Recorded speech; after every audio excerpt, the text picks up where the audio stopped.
आप सभी का हिंदी साहित्य सागर के प्लेटफॉर्म पर सभी का बहुत बहुत स्वागत है।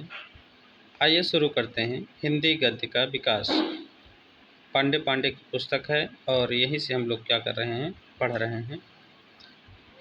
तो पहला जो पॉइंट है, अद्योतन सूरी। अद्योतन सूरी ने जो है सन 778 ईस्वी में कुवलय माला नामक एक गद्य कृति की रचना की। 10वीं-11वीं शताब्दी के आसपास रोडा कवि ने राउलवेल नामक एक ग्रंथ की रचना की थी। किसने? रोडा कवि ने। राउलवेल जो रचना है गद्य पद्य मिश्रित चंपू काव्य की प्राचीनतम हिंदी कृति है और राउलवेल एक शिलांकृत कृति है। जो राउलवेल रचना है वो क्या है? शिलांकृत कृति है। हिंदी साहित्य में नक्शिक वर्णन की श्रृंगार परंपरा का जो आरंभ है राउलवेल से ही माना जाता है।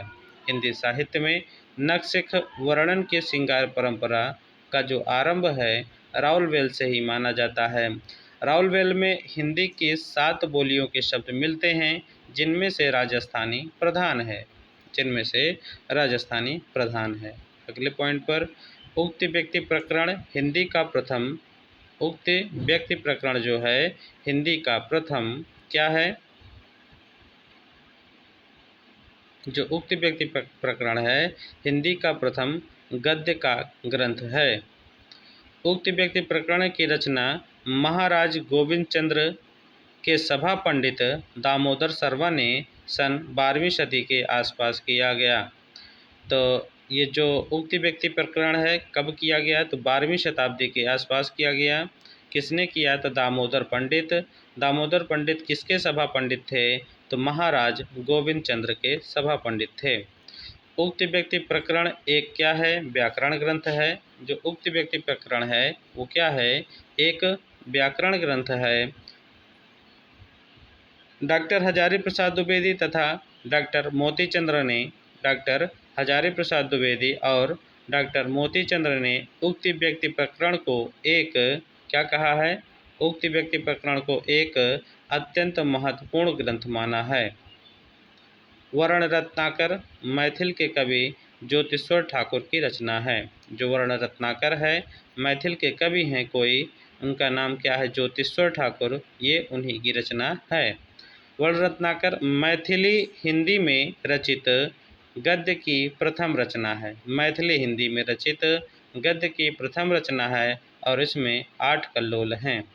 वर्ण रत्नाकर का जो ढांचा है विश्वकोशात्मक है। वर्ण रत्नाकर का ढांचा विश्वकोशात्मक है।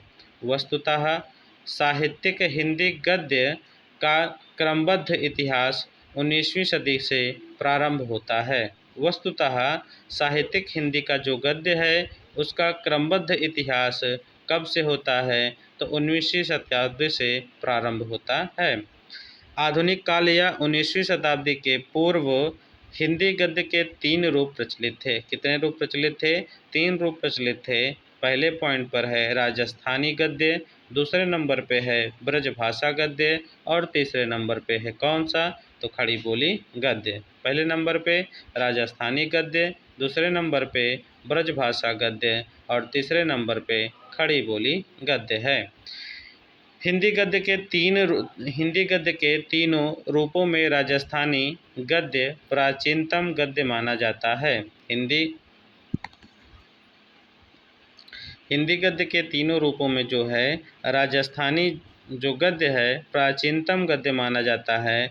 राजस्थानी गद्य का सूत्रपात 10वीं शताब्दी में हुआ। जो राजस्थानी गद्य है उसका सूत्रपात कब हुआ? तो 10वीं शताब्दी में हुआ। अगले पॉइंट पर राजस्थानी गद्य की जो प्रमुख रचनाएं व लेखक हैं निम्नलिखित हैं। तो एक तरफ रचना है, दूसरी तरफ लेखक हैं। तो जो रचना है पहली रचना है धनपाल कथा। ये 14वीं सदी की रचना है। कब की रचना है? 14वीं सदी की रचना है और यहाँ पे इसके लेखक का वर्णन नहीं है। तत्व विचार भी 14वीं सदी की रचना है। यहाँ पर इसके जो है लेखक का वर्णन नहीं है। और अगले नंबर पे है पृथ्वी चंद्र चरित या वाग विलास 1421 ईस्वी।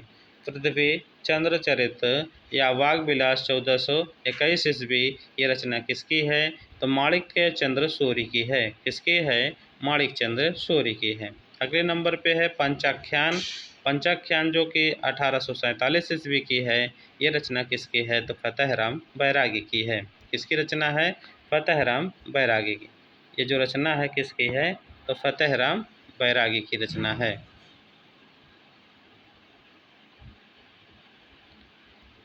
अगले नंबर पे चलते हैं। तो आचार्य रामचंद्र शुक्ल ने जो है ब्रजभाषा गद्य का सूत्रपात संवत 1400 या 1343 ईस्वी से माना है। कब से माना है? तो आचार्य रामचंद्र शुक्ल जी ने जो है ब्रजभाषा गद्य का सूत्रपात कब से माना है? तो 1400 संवत 1400 या 1343 ईस्वी से माना है। आचार्य रामचंद्र शुक्ल के अनुसार ब्रजभाषा गद्य का सर्वप्रथम प्रयोग गोरखपंथी योगियों ने संवत 1400 के आसपास किया। किसके अनुसार? शुक्ल जी के अनुसार जो है ब्रजभाषा गद्य का सर्वप्रथम प्रयोग किसने किया? तो गोरखपंथी योगियों ने किया। किसने किया? तो गोरखपंथी योगियों ने किया। कब किया? तो संवत 1400 के आसपास किया। अगले पॉइंट पर डॉक्टर वीरेंद्र नाथ मिश्र ने पृथ्वीराज रासो में वचनिका शीर्षक के अंतर्गत उपलब्ध गद्य को ब्रजभाषा गद्य का प्राचीनतम रूप माना है। किसने माना है? तो वीरेंद्र नाथ मिश्र ने। डॉक्टर वीरेंद्र नाथ मिश्र ने जो है पृथ्वीराज रासो में वचनिका शीर्षक के अंतर्गत उपलब्ध गद्य को ब्रजभाषा गद्य का प्राचीनतम रूप माना है। महाप्रभु वल्लभाचार्य के पुत्र विट्ठलनाथ की जो ब्रजभाषा गद्य की रचना है वो है श्रृंगार रस मंडन। क्या है? श्रृंगार रस मंडन है। विट्ठलनाथ के अन्य भी रचनाएं हैं। यमुनाष्टक है, नवरत्न सटीक है। यमुनाष्टक और नवरत्न सटीक। अगले नंबर पे 84 वैष्णव की वार्ता और 252 वैष्णव की वार्ता नामक ग्रंथ के रचनाकार विट्ठलनाथ के पुत्र गोसाई गोकुलनाथ जी हैं। कौन हैं? गोसाई गोकुलनाथ जी हैं। अगले पॉइंट पर इसमें वैष्णव भक्तों और आचार्यों की महिमा प्रकट करने वाली कथाएं लिखी गई हैं। किसमें? ये 84 वैष्णव की वार्ता और 252 वैष्णव की वार्ता में।